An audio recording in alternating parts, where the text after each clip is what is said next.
হয়েছে, দ্রব্যমূল্য, বিদ্যুৎ বিল, গ্যাসের বিল, পানির বিল এমনভাবে বাড়ানো হয়েছে, মানুষের প্রতিমধ্যে পকেট কাটা হয়েছে। দেশের স্বার্থ বিকিয়ে ইন্ডিয়ার সাথে চুক্তি করেছে, দেশ থেকে লক্ষ কোটি টাকা পাচার করেছে। পরিস্থিতি এমন হয়েছে, একজন পিয়ন 400 কোটি টাকা লুট করেছে,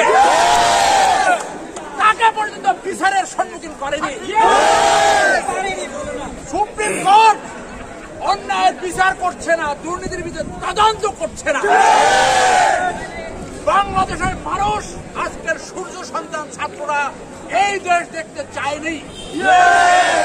তারা চাচ্ছে মেধাভিত্তিক ভাবে নেতৃত্ব আসবে, দেশের গণতন্ত্র থাকবে, নির্দিষ্ট সময় পরে ক্ষমতা ছেড়ে দেবে, যোগ্য মানুষ ক্ষমতা আসবে, দুর্নীতিবাজদের বিরুদ্ধে বিচার করতে হবে।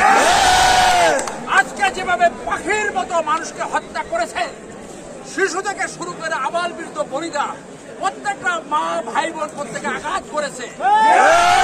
তার পরিপ্রেক্ষিতে তাদের সন্তান, তাদের ভাই, তাদের গার্ডিয়ান বাঁচাবার জন্য সবাই রাস্তায় নেমে আসে।